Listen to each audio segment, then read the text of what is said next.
서해 바다에 가보면 저 살이라고 하는 동네에 가보면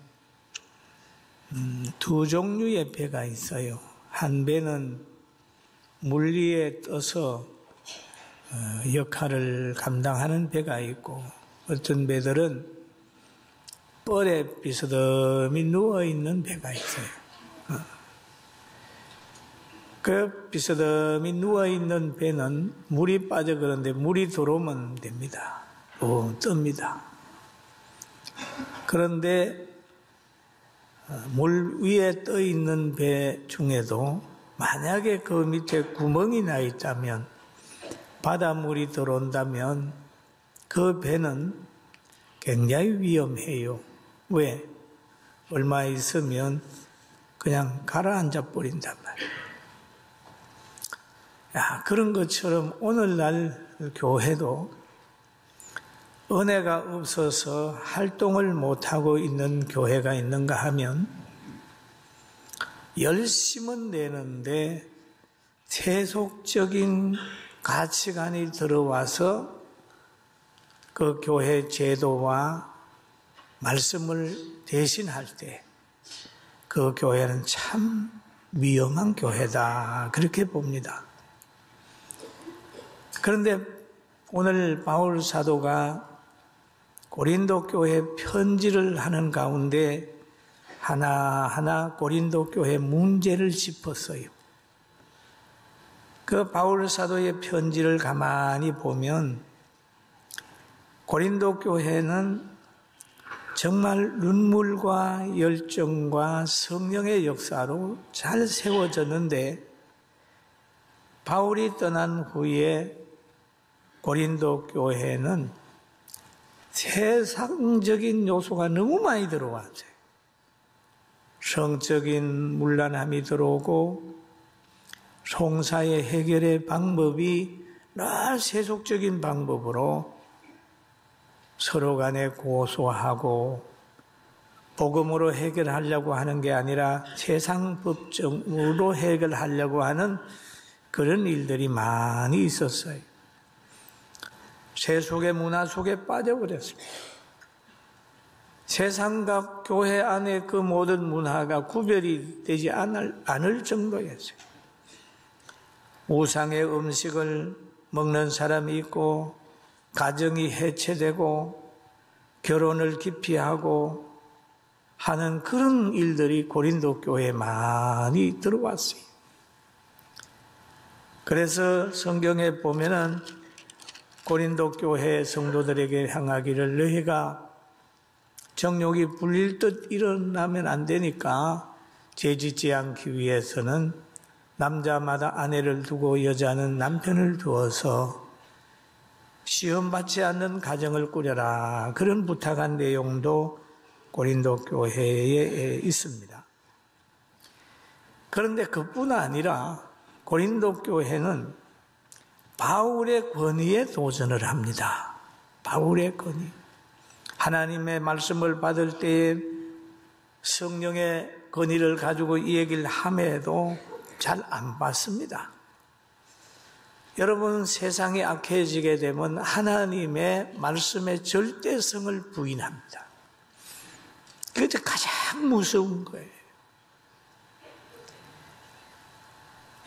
그리고 오늘 바울 사도가 고린도 교회에 보낸 편지 가운데, 편지는 이 감정이나 사사로운 이성의 작용이 아니다. 전능하신 하나님의 말씀이요, 영감으로 된 거기 때문에 바로 하나님의 말씀이라는 거예요. 할렐루야. 네. 여러분의 하나님의 말씀이라는 것은 위대한 거죠. 왜? 하나님은 생사를 주장하시고 모든 것을 아시고 모든 것을 하실 수 있는 그분의 말씀이기 때문에 위대한 거죠. 그래서 믿음의 아들이라고 불리우는 디모데에게 바울 사도가 편지를 한 내용 중에 이런 내용이 있어요. 디모데 후서 3장 16절에 말합니다.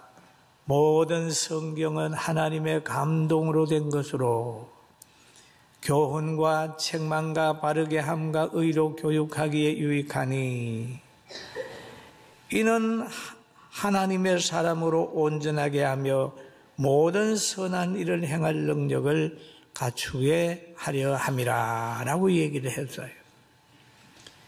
그러면 바울 사도는 성령의 감동을 받아가지고 복음도 전하고 그의 삶을 살았는데 고린도 교회는 성도들 중에 여러 사람들이 비판을 했다 그런 말이 나옵니다.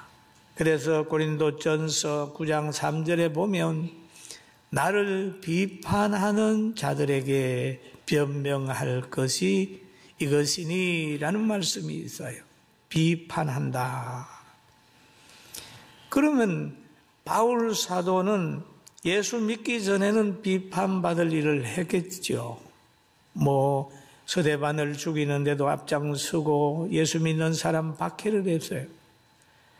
그러나 여러분 믿기 전에 한 행동은 예수 믿고 나면 용서된 것이기 때문에 교회에서는 더 이상 그 사람의 과거를 묻지 않습니다.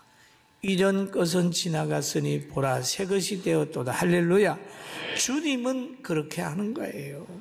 그러나 세상 사람들은 보면 회개를 인정을 안 하니까 몇 년 지난 걸 가지고도 자꾸 그러는데 그거는 비생산적이고 그건 하나님의 뜻이 아닙니다. 바울 사도를 하나님이 부르셨어요. 주님이 직접 불렀어요. 불러서서 사도를 만들어 줬어요.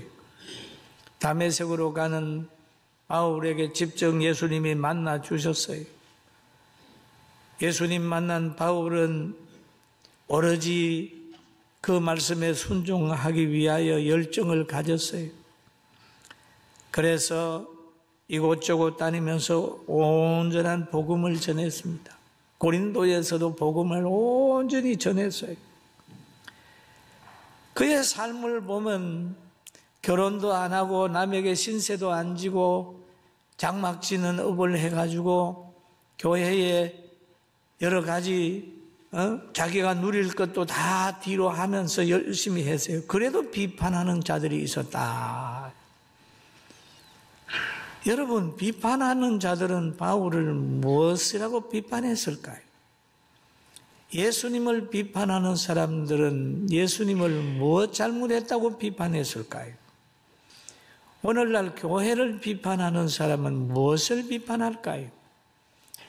여러분, 어둠에 칭찬받는 빛이 없듯이 세상의 모든 문화는 하나님의 말씀을 따르지 않을 뿐만 아니라 진리 가운데 서가는 교회를 비판하고 대적하게 돼 있어요. 할렐루야.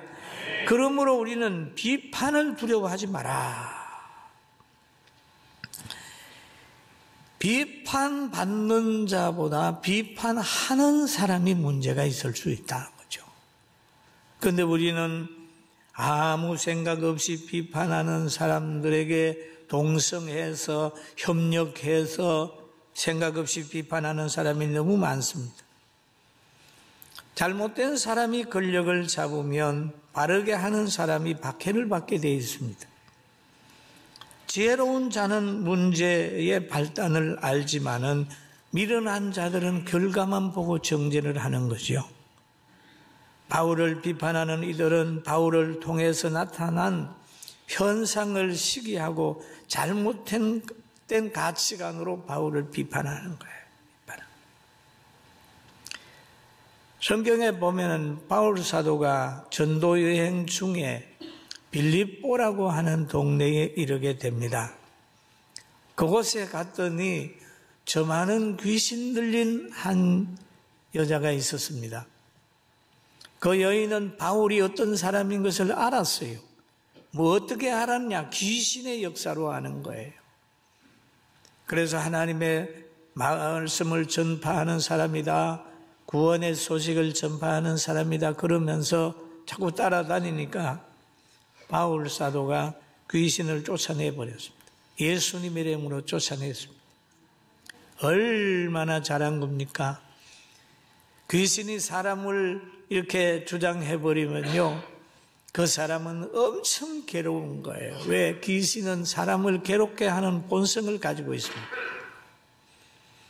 근데 귀신을 쫓아내주니까 이 여인은 자유한 거예요. 그런데 그 귀신 들린 여인을 통하여 수입을 챙기는 사람, 돈을 버는 사람이 화가 나가지고 무리를 선동합니다. 바울 사도가 잘못됐다고 얘기를 하는 거예요. 그러니까 이 무리가 선동이 돼가지고 바울을 박해하기 시작을 했어요. 사도행전 16장 22절에 보면 무리가 일제히 일어나 고발하니 상관들이 옷을 찢어벗기고 매로 치라 하여 많이 친 후에 옥에 가두고 간수에게 명하여 든든히 지키라 하니 그가 이르러 명령을 받아 그들을 깊은 옥에 가두고 그 발을 착고에 든든히 채웠더니 라고 얘기를 합니다. 그리고 바울 사도의 신앙생활을 보면은 그 자기 교회를 지키고 자기 행위를 결정할 때는 생명을 내어놓고 결정을 해요. 어떻게 생명을 내어놓느냐 하면은 고린도전서 9장 15절 한번 같이 읽어보실까요? 내가 차라리 죽을지언정 누구든지 내 자랑하는 것을 헛된 대로 돌리지 못하게 하리라. 여러분, 죽을지언정이라고 하는 표현을 쓰고 있습니다. 죽을지언정. 자기의 자랑하는 것을 헛되이 만들지 않겠다. 죽을지언정. 제일 무서운 사람이 죽기를 각오한 사람입니다. 여러분, 차라리 죽을지언정 신앙 양보를 못해 라고 하는 사람들이 순교자입니다. 죽을지언정 나는 이 일을 해내겠다. 에스더의 믿음이지요. 죽으면 죽으리다. 민족의 구원을 위해서 하잖아요. 차라리 죽을지언정 자유를 외면한 이들과는 타협할 수는 없다. 우리는 십자가의 복음을 가지고 바울 사도가 복음을 전하며 사명을 감당할 때 죽을지언정이라는 하는 말을 쓴 것처럼 확실한 신앙을 가지고 성령이 동행함으로 기도할 때마다 응답받는 역사가 있기를 주님의 이름으로 축원합니다. 그러면서 말합니다. 고린도전서 9장 16절에 말하기를 내가 복음을 전할지라도 자랑할 것이 없으면 내가 부득한 일입니다. 부득불 할 일이다. 만일 복음을 전하지 아니하면 내게 하가 있을 것이미로다. 내가 내 자유로 이것을 행하면 상을 얻으려니와 내가 자유로 아니한다 할지라도 나는 사명을 받았노라 라고 얘기를 하지요. 자랑할 것이 없다. 왜? 사명이기 때문에 그렇다. 여러분, 남자들 열심히 직장 다니고 또 자녀와 아내와 잘 가정을 위해서 직장 다니는 거 자랑 안 하잖아요. 당연히 할 일로 받아들이지 않습니까? 아내들이 저 부엌에 가서 어머니가 식사 만들고 하는 거 당연하게 받아들이잖아요. 목사가 설교하면서 자랑합니까? 당연히 설교자로 받아들이잖아요. 섬기는 자는 섬기는 자로 당연히 받아들이죠. 왜냐하면 사명을 맡았기 때문입니다. 할렐루야. 바울의 그 소리예요. 내가 자랑할 것이 없으면 내가 부득불할 일임이라. 당연히 감당을 한다. 그런 말을 하지요. 그리고 바울 사도의 그 삶을 돌아보면은 많은 사람들에게 자유할 수 있는 위치지만은 자유를 포기했어요. 내가 모든 사람에게 자유로우나 스스로 모든 사람에게 종이 된 것은 더 많은 사람을 얻고자 함이라. 더 많은 사람을 얻고자 했어요. 율법이 있는 사람에게는 율법이 있는 것처럼, 율법이 없는 사람에게는 율법이 없는 자처럼, 약한 자에게는 약한 자의 친구로, 이런 모습으로 해가지고 아무쪼록 많은 사람들 구원하기 얻기 위해서 늘 하나님의 종이지만은 사람의 종처럼 낮아져서 역사하는 바울의 삶이 오늘 있음을 바울은 말하고 있습니다. 그리고 너희도 상을 받도록 이와 같이 달려가라 라고 하는 말씀이 있지요. 달려가는 비유가 있어요. 상 받는 사람이 오직 한 사람이다. 저는 요즘에 평창 동계올림픽을 앞두고 국민들의 마음이 거기 많이 가 있습니다. 어떻든지 잘 끝났으면 좋겠다. 그러나 이 과정을 보면서 우리는 슬퍼요. 슬퍼요. 왜 슬프냐? 대한민국이 자존감이 없는 사람들이 많아요. 특별히 지도자들 가운데 있는 것 같아서 가슴 치는 거죠. 여러분 보세요. 이 운동선수들은 태극기가 하나 다는 것은 굉장히 영광으로 생각합니다. 우리 교회도 어떤 선수 상비군으로 뽑힌 학생이 있어요. 태극기를 달고 그렇게 좋아하는 거예요. 그런데 그 태극기를 저 올라갈 때는 뛰고 가라는 거예요. 말이 됩니까? 왜 뛰고 가야 됩니까?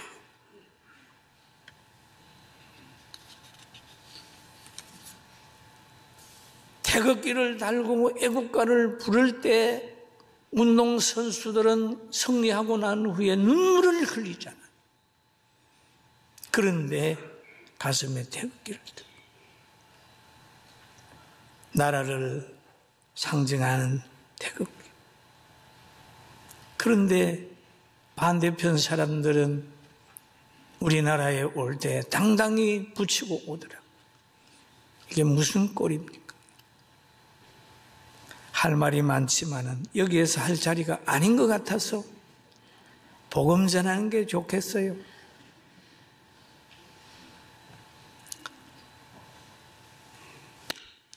(6.25) 때를 경험한 어른들은 저 인공기만 봐도 가슴이 철렁하는 거예요. 그 비행기가 뜰 때마다 가슴이 철렁하고 피와 땀과 눈물로 총칼로 지킨 우리나라, 눈물과 땀으로 일군 대한민국의 경제. 여러분, 자유와 가난을 모르는 이들, 국가에 대한 자부심이 없는 이들로 통하여 노병은 탄식하고 눈물을 흘릴 수밖에 없는 환경이에요. 그러나 어찌하겠습니까? 이번 저 북한에서 내려온 운동선수들이, 온 모든 사람들이 대한민국의 발전을 보고 자기들의 가치관이 잘못됐다는 걸 알고 회개하고 예수 믿고 갔으면 좋겠어요. 할렐루야. 아멘. 그러면 좋겠어요. 저 지나가다가 큰 십자가가 있는 걸 보고 동무, 저게 뭡니까? 대한민국에는 신앙의 자유가 있고 저 신앙의 자유가 참 차도 많고 빌딩도 많고 이렇게 여유 있게 산다. 그렇게 얘기해서 나도 예수 믿고 싶습니다, 동무. 이럴 때 성경 한 글을 탁 주면서 가서 죽지 말고 믿어라. 이렇게 했으면 좋겠어요. 어? 아프지만 이 아픔을 복음으로. 어떤 사람들은 그래 가슴이 타니까 고래고래 소리 질러 봐도, 여러분, 아이가 그 추위에 바깥에서 앙앙 소리 지를 때 엄마만 문을 열지만은 엄마가 아닌 사람은 얼어 죽든지 굶어 죽든지 관심이 없는 거예요. 우리는 이런 형편을 얘기를 하면서 당당히 하나님께 기도해서 이 나라를 바로 세우는 능력 있는 우리 성도들 여러분 되기를 주의 이름으로 축원합니다. 아멘. 아멘. 여기 말하잖아요. 이기기를 다투는 자마다 모든 일에 절제하나니. 절제하는 것. 말도 절제를 하고 감정도 절제를 하고 분노를 절제를 하고. 여러분, 운동선수도 얼마나 많은 것 절제하는지 모릅니다. 발레하는 사람을 내가 만나봤는데 밥을 잘 안 먹어요. 왜 안 먹어? 아니, 목사님 살찌면요 힘들어요. 절제하는.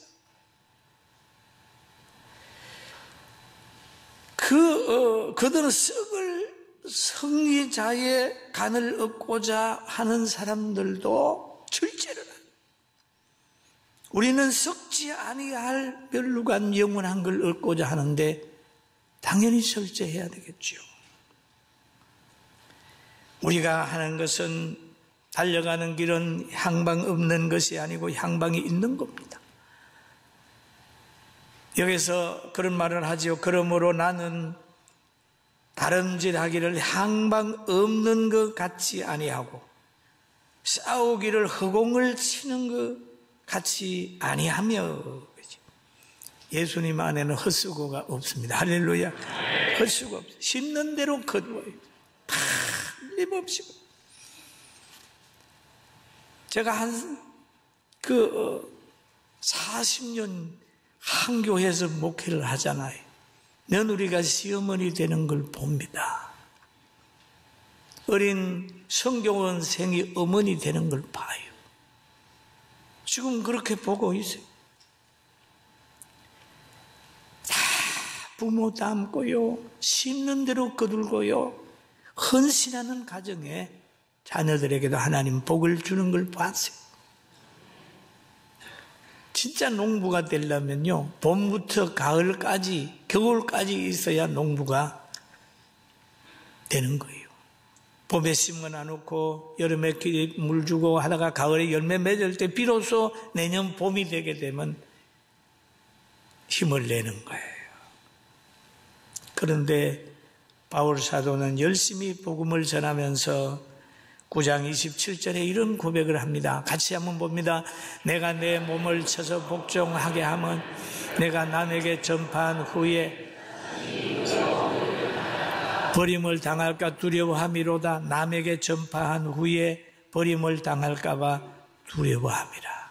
여러분, 신앙생활하면서 자신을 쳐 복종시켜야 돼요. 은혜로 살고 은혜로 전하고 은혜로 살아야 되는데 은혜가 떨어지면 율법으로 살아요. 그러면 은혜 떨어지면 주의 일 하다가도 막 분노합니다. 봉사하다가도 왜 내 혼자 해야 되지? 왜 이렇게 나에게 부담을 주지?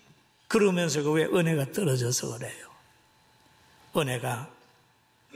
은혜 가운데 있으면 건강도 은혜로 받은 거고 환경도 은혜로 받은 거고 물질도 은혜로 받은 거고 생각을 하게 되면 전혀 입에서 불평이 안 나와요. 은혜로 사는 거. 그리고 이 바울 사도는 보면 자기의 몸을 쳐 복종하게 하며, 여러분, 남을 치려고 하지 말고 자기를 먼저 치고, 가정에서 가족 신앙 타치하는 것보다 자기 신앙 다독거려요. 온 가정이 그렇게 하다가 보면 행복한 가정이 됩니다. 할렐루야. 부모님은 자녀들의 연약한 부분이 나타났을 때 기다려요. 얼마나 힘든지 몰라요. 사랑하기 때문에 괴로워할 수 있어요. 그러나 어릴 때는 때로는 연약해질 수 있어요.